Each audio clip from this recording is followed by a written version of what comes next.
All of London turned against the fallen Duke until she returned wearing his ring. She walked into the Aldermere winter reception on a Thursday evening in January, and the room went quiet in the specific way that rooms go quiet when something has happened that nobody was prepared for.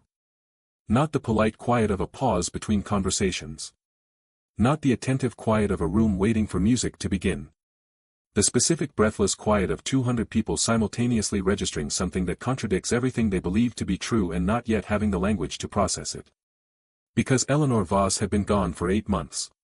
8 months since she had left London without announcement, without explanation, without the letter of farewell that society expected from a woman in her position. 8 months since the engagement had dissolved, or rather, 8 months since the engagement had been dissolved for her, by the same social machinery that had assembled it, when the man she was engaged to had fallen so completely and so publicly from grace that continuing the attachment had been described by her own family as social suicide. She had left. Everyone had understood. Everyone had agreed it was the correct decision. And now she was back. In a deep blue gown that cost more than most people in that room would spend on a season's wardrobe.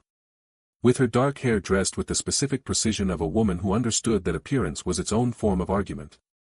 And on the third finger of her left hand, catching the chandelier light with every movement, the Ashford ring.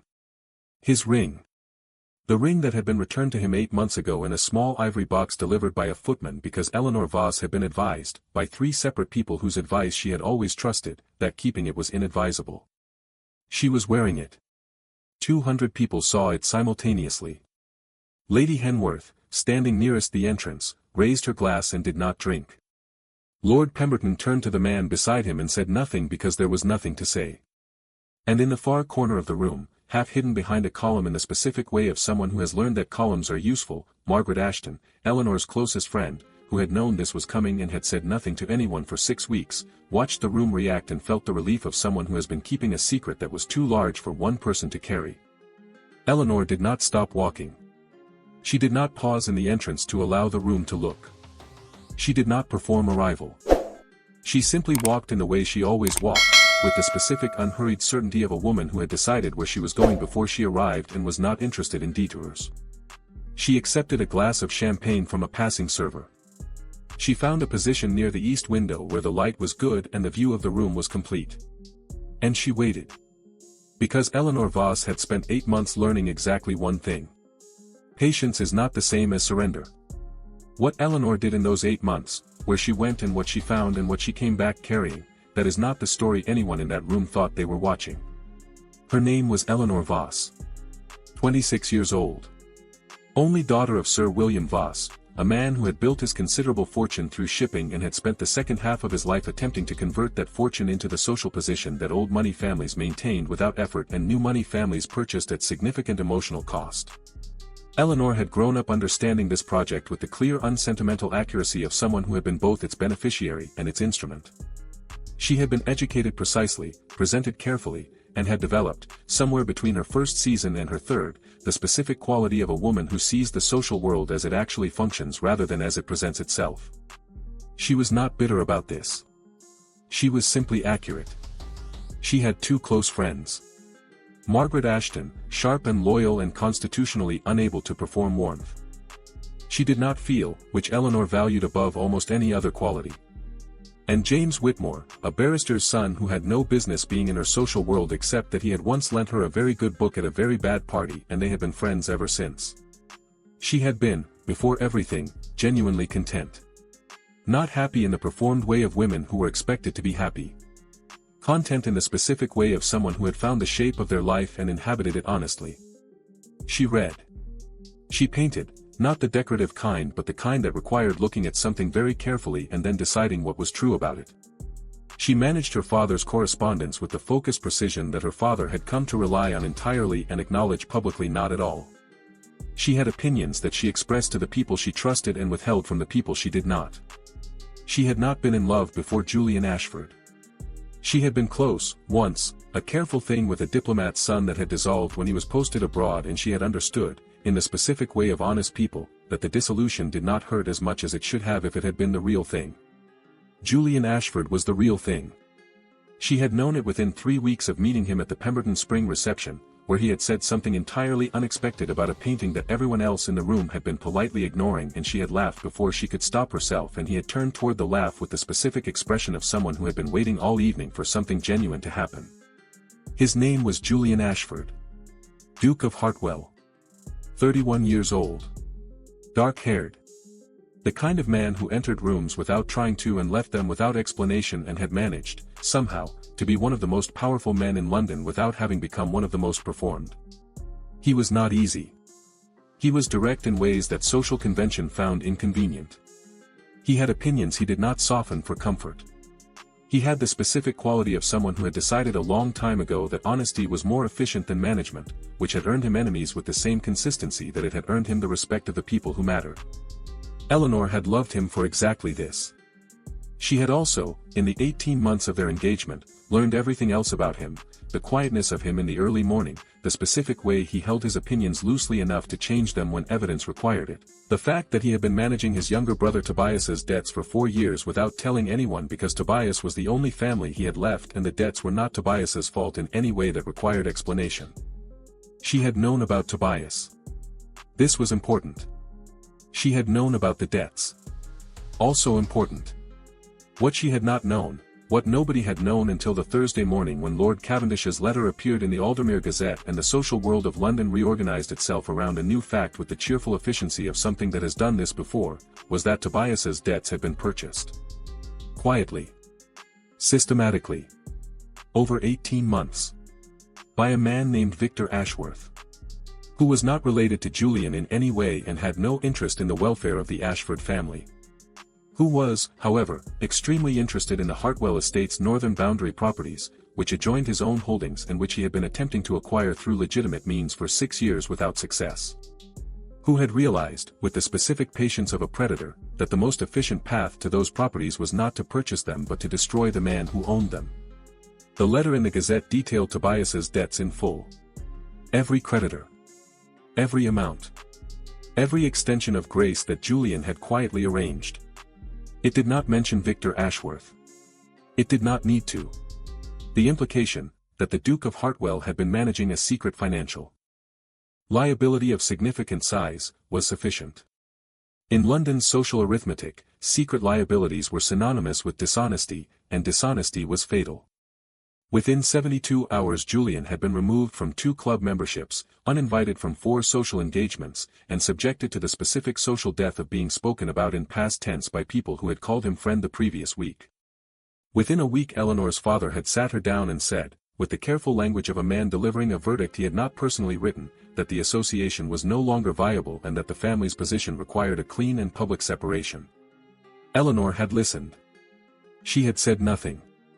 She had gone to her room and sat at the window for 4 hours. Then she had sent Julian a note that said, "I need 3 days. Do not contact anyone.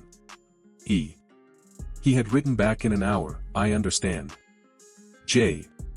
3 days later her father had called her to his study again, this time to inform her that the ring had already been returned.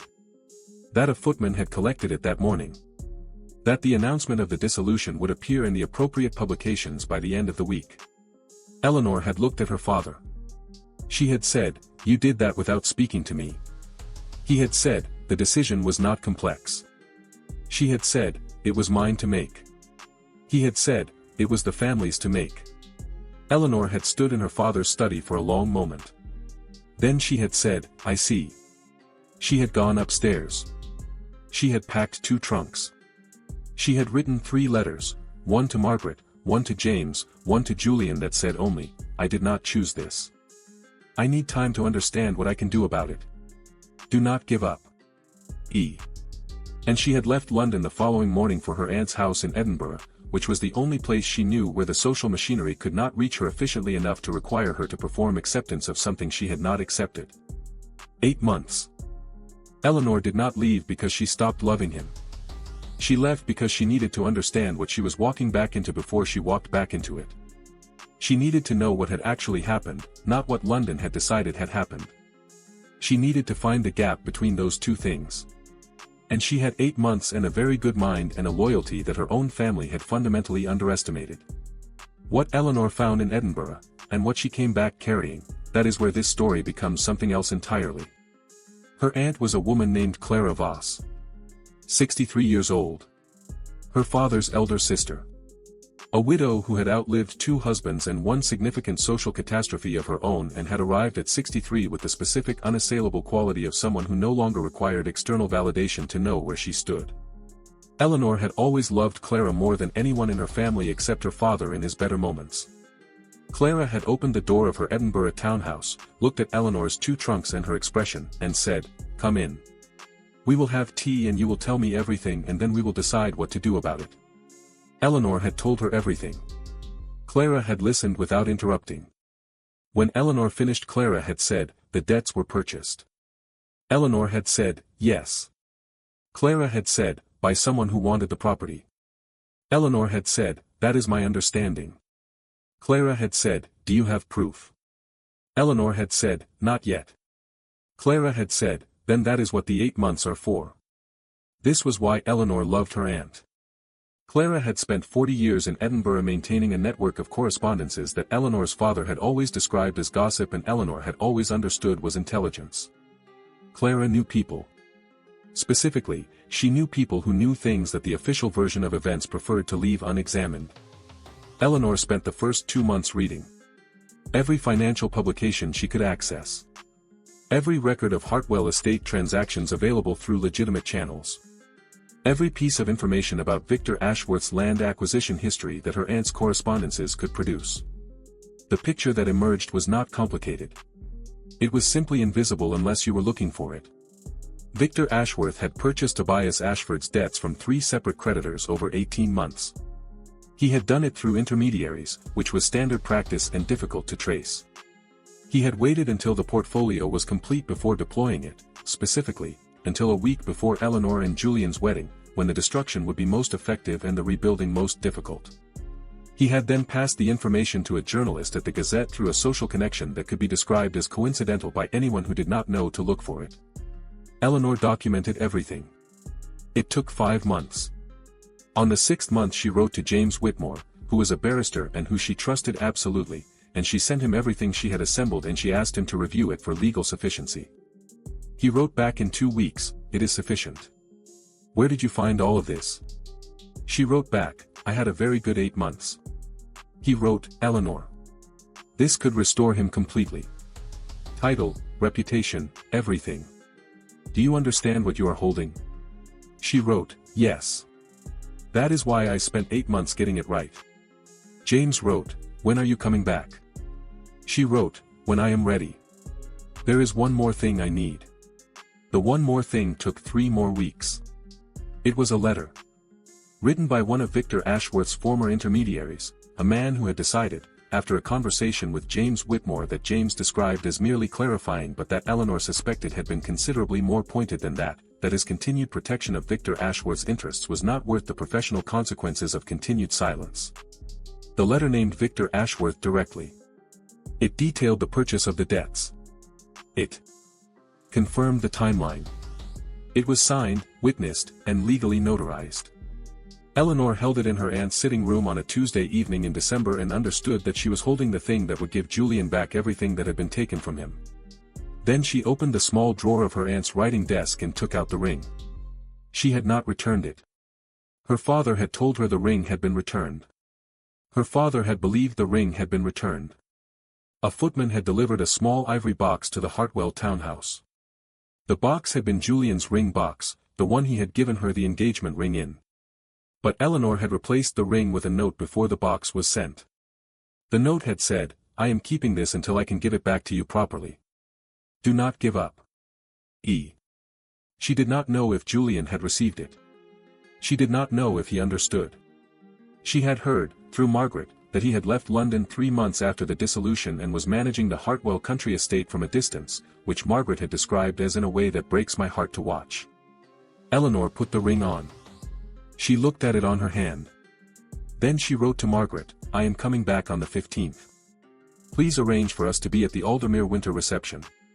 I will need you there." Margaret had written back within the hour, "I have been waiting for this for 6 months. I will be there. I will not cry." Eleanor had written back, "You will absolutely cry. Margaret had not denied this. The Aldermere winter reception. Thursday evening. 200 guests. The kind of gathering that exists because London requires regular occasions for its social machinery to perform itself publicly, to confirm who was in and who was out, to process the information of the previous months into a shared narrative that everyone could agree on. The shared narrative for the previous 8 months had been this. Julian Ashford, Duke of Hartwell, had been concealing significant financial liabilities. His engagement to Eleanor Voss had dissolved as a direct consequence. Eleanor had demonstrated excellent judgment by separating herself cleanly and quickly. Julian had retreated to his country estate, which was appropriate. The matter was settled.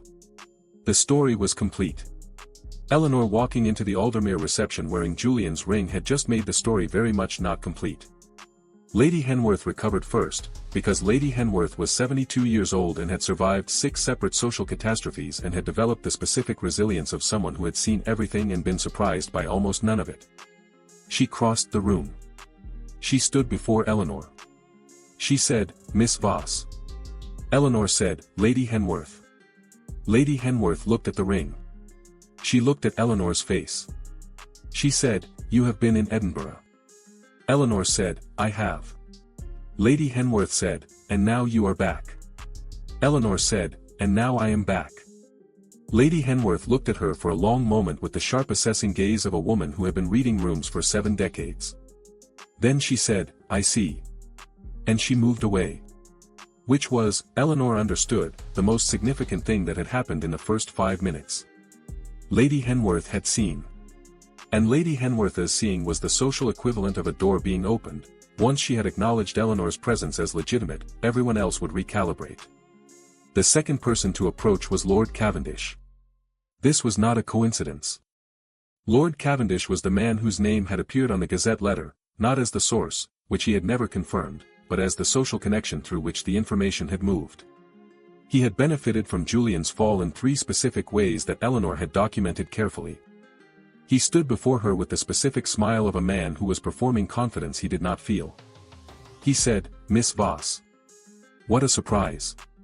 Eleanor said, "Is it?" He said, "We had understood you were in Edinburgh." Eleanor said, "I was. I found it very productive." His smile tightened slightly. He said, "Productive? How interesting. What were you working on?" Eleanor said, "I was assembling something. A rather detailed account of how information travels in London. How a debt portfolio changes hands. How a letter finds its way to a publication. The kind of thing that is quite invisible unless someone spends 8 months looking for it." Lord Cavendish went very still. Eleanor smiled, the same small private smile that people who had been at the engagement reception 6 months ago would have recognized if they had been paying close enough attention. She said, "I expect we will have occasion to discuss it further." She moved away. Margaret appeared at her elbow from the direction of the east column where she had been positioned for exactly this moment. Margaret said, "That was magnificent." Eleanor said, "I have been practicing." Margaret said, "He has gone pale." Eleanor said, "I noticed." Margaret took her arm. She said, "James is here. And there is someone else." Eleanor said, "Who?" Margaret said, "Turn around." Eleanor turned. Julian Ashford was standing at the entrance of the Aldermere reception hall. He had not been expected. He had not been at a London social function in 5 months.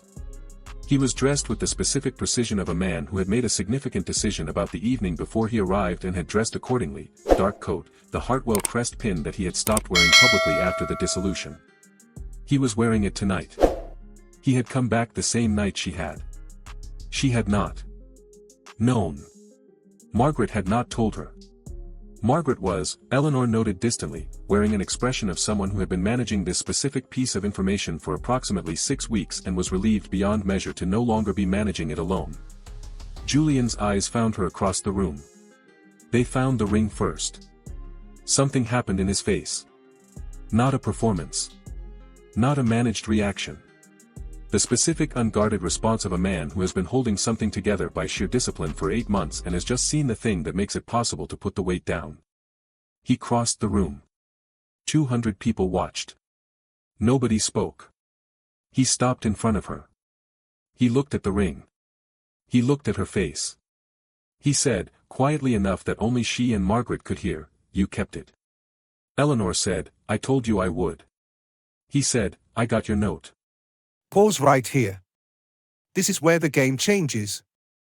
Eleanor didn't sit around crying, she spent 8 months building a legal trap for the people who ruined him.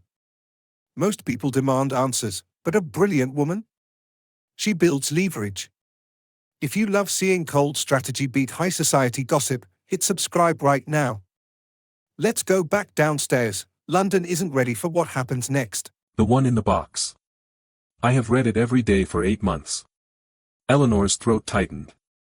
She kept her expression steady because this moment required precision, not collapse. She said, "I need to tell you something. Not here. Somewhere private. I have spent 8 months assembling something and you need to hear all of it and you need to understand what it means." Julian said, "What did you find?" Eleanor said, "Everything. I found everything." Eleanor and Julian sat across from each other in the specific silence of two people who have been separated by 8 months and 600 miles and the accumulated weight of everything that had happened and are deciding where to begin. Julian began. He said, "I should have told you about the debts. All of it. From the beginning." Eleanor said, "Yes. You should have." He said, "I was protecting Tobias." She said, "I know. I understood that from the moment I found out. What I did not understand was why you thought protecting Tobias required keeping me uninformed."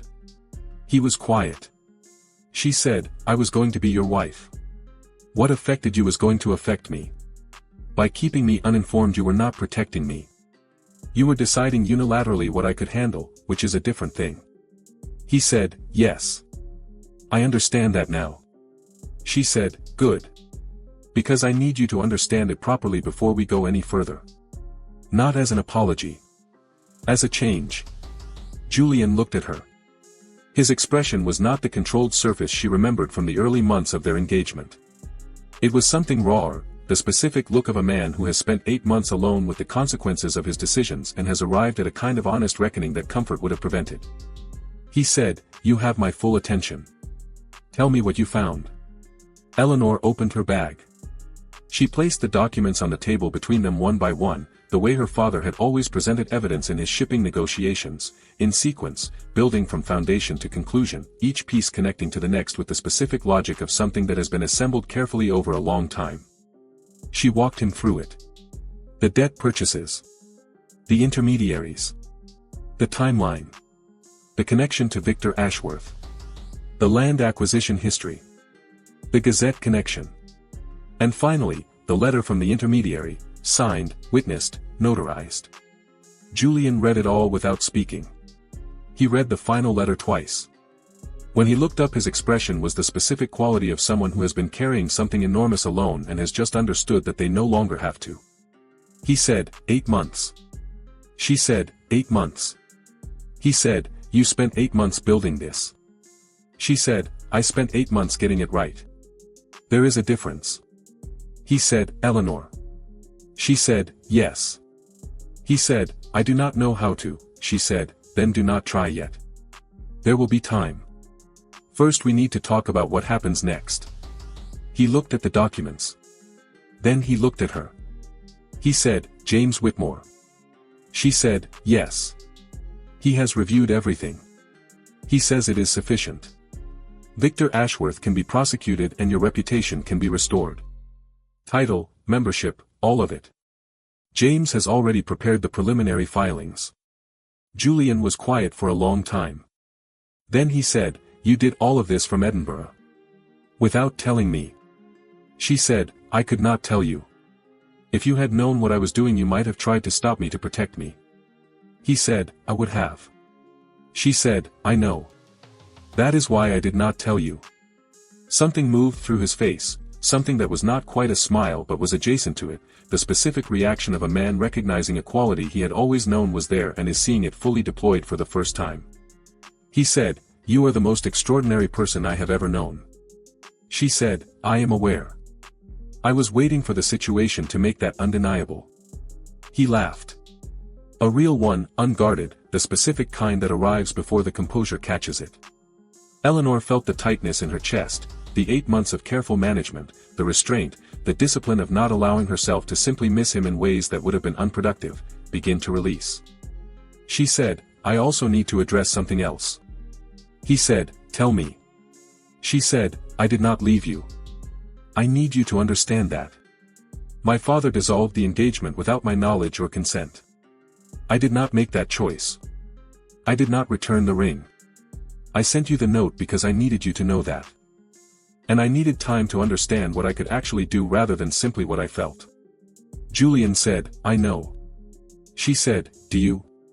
He said, I know because in 8 months of everyone telling me the sensible thing was to accept the situation and move forward, the only thing that made forward feel possible was that note. I have it here. He took it from the inner pocket of his coat. The paper was worn at the folds. She could see from across the table that it had been opened and refolded many times. Eleanor looked at the worn paper and felt something she did not have a name for, something that was grief and gratitude simultaneously, the specific emotion of understanding how much something cost the other person while you were away building the thing that would fix it. She said, I am sorry it took 8 months. He said, 8 months produced this. She gestured at the documents. I would not have had this from you in 3. She said, no. Probably not. He said, then the 8 months were correct. She said, yes. They were. He stood up. He crossed to where she was sitting. He was close enough that she could see the specific lines around his eyes that had not been there 18 months ago, the lines of a man who had been alone with something heavy for a long time. He said, will you let me take that ring off and put it back on properly? Eleanor looked at him. She said, after Victor Ashworth is held accountable. He blinked. She said, I did not spend 8 months on this to have it be overshadowed by a proposal. The accountable part comes first. Then the rest. Julian looked at her for a long moment. Then he said, you planned the sequence. She said, I plan everything. You know this. He said, I am beginning to understand how extensively. She said, good. Then let us go back downstairs and let London see us standing together so that by tomorrow morning the story has changed before we have said a single public word about any of it. Julian said, and then?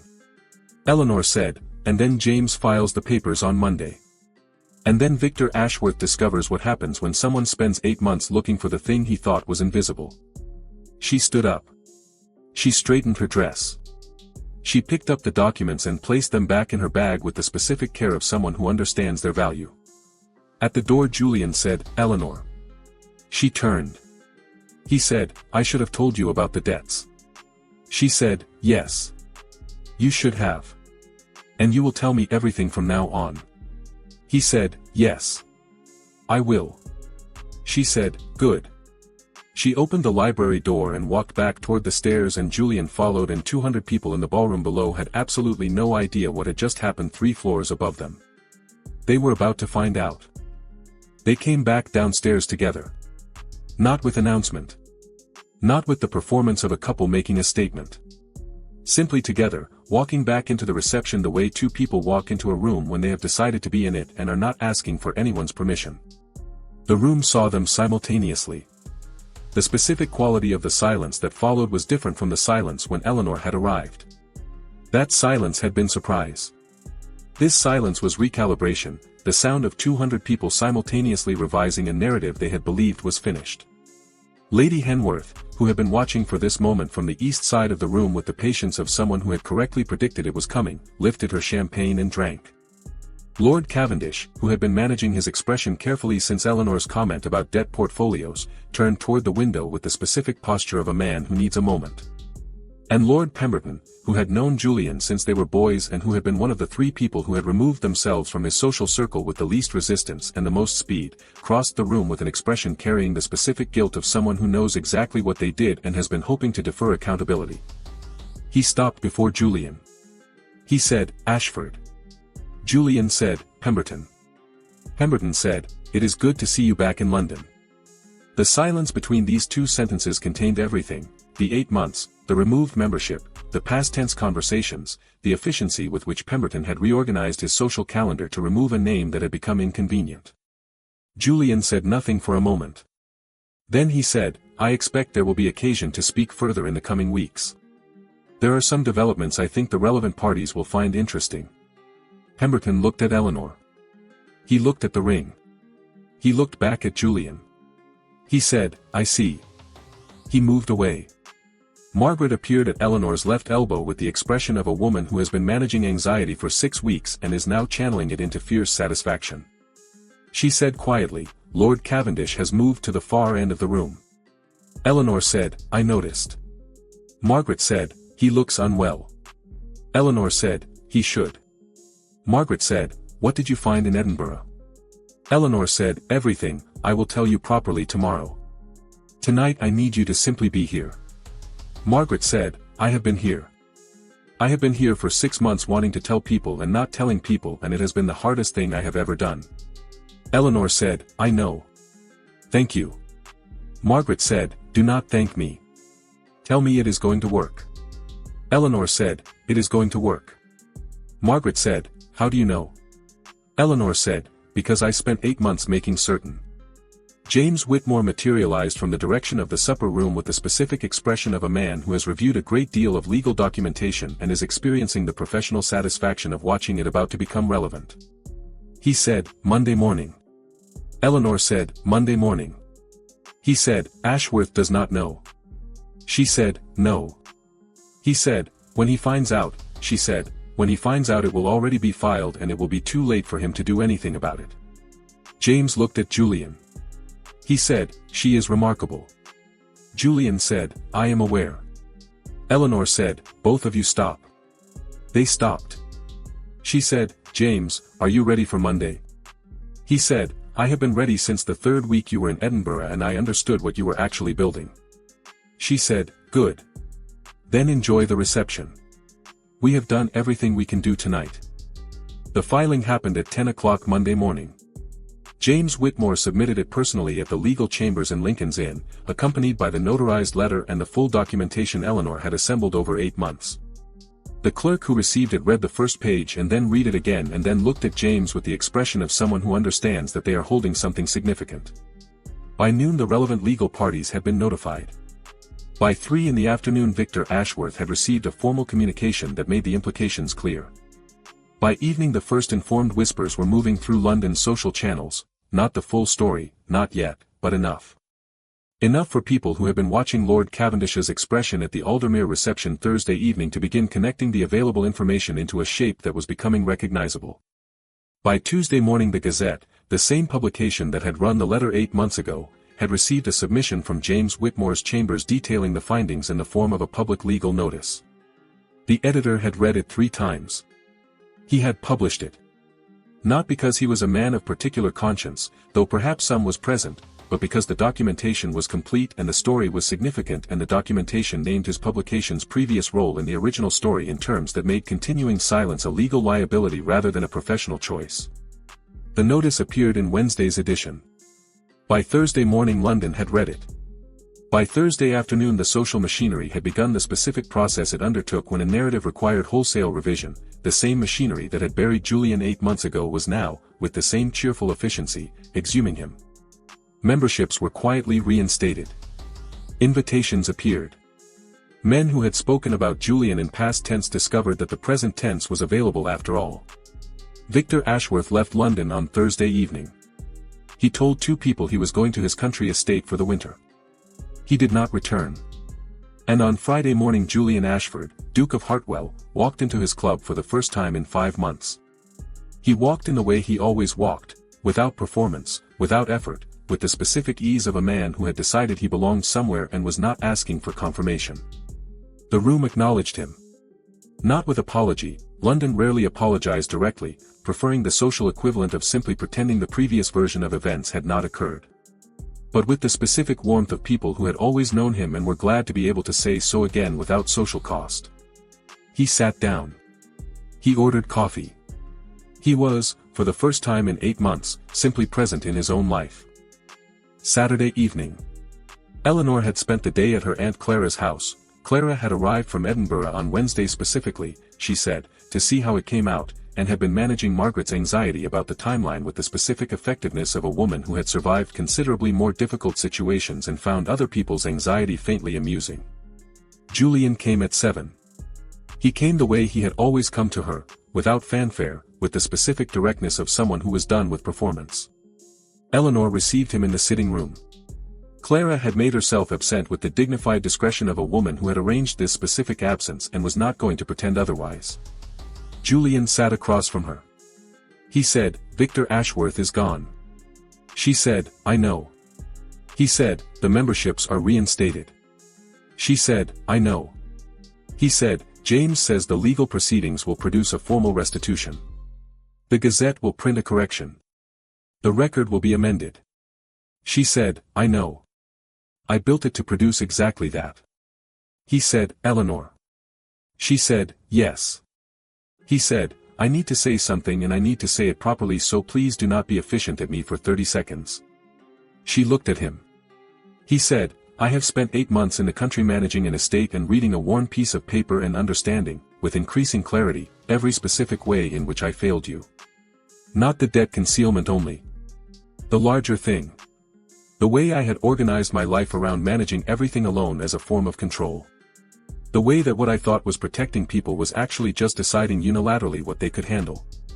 The way I had never, in 18 months of engagement to the most capable person I had ever met, actually asked her to help me with the thing that mattered most." Eleanor was very still. He said, "You spent 8 months doing what I should have let you help me do from the beginning. You built the case. You found the evidence.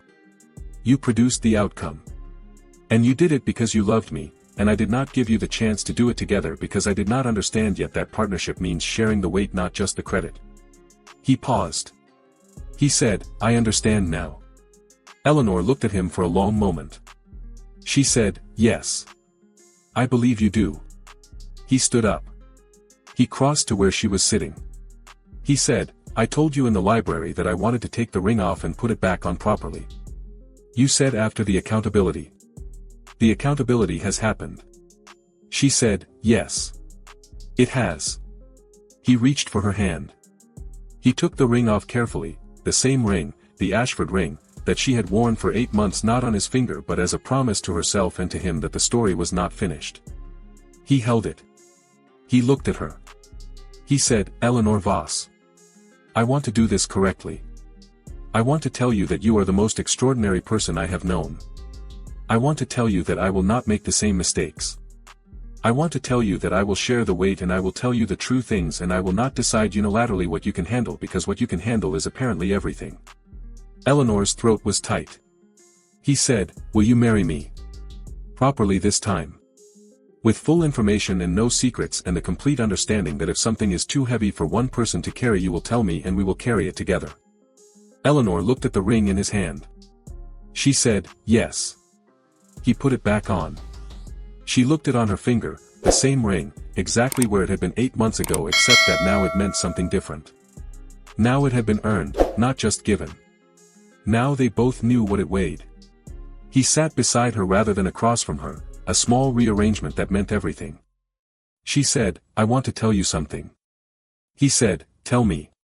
She said, "I was not certain it would work. The documentation. I believed it was sufficient but I was not certain. There were 3 weeks in Edinburgh when I thought it might not be enough and I had to decide whether to come back with what I had or keep going until I was sure." He said, "What made you keep going?" She said, "I thought about what you would have done. And I decided you would have kept going until it was right." He was quiet for a moment.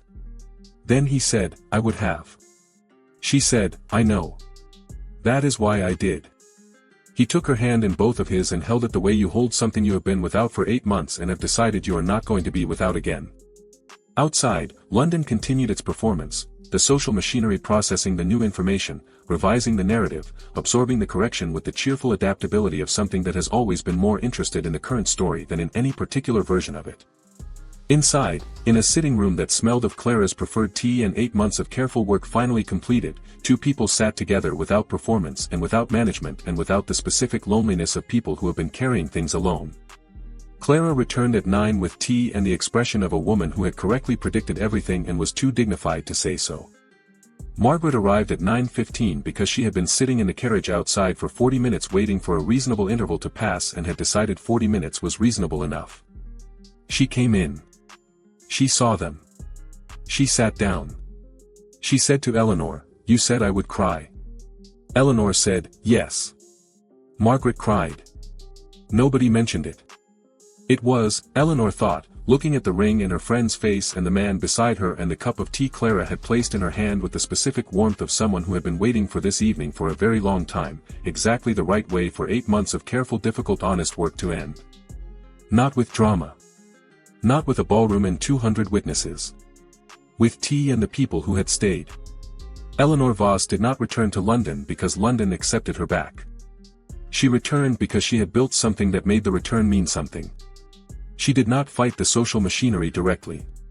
She did not perform devastation or demand apology or stand in a room and insist on being believed. She went away. She worked. She assembled the truth into a shape that was impossible to ignore. And she came back carrying it. That is not patience as passivity. That is patience as the most active thing a person can do. She heard the city turn against the man she loved and she did not say that is wrong and expect to be believed. She spent 8 months proving it.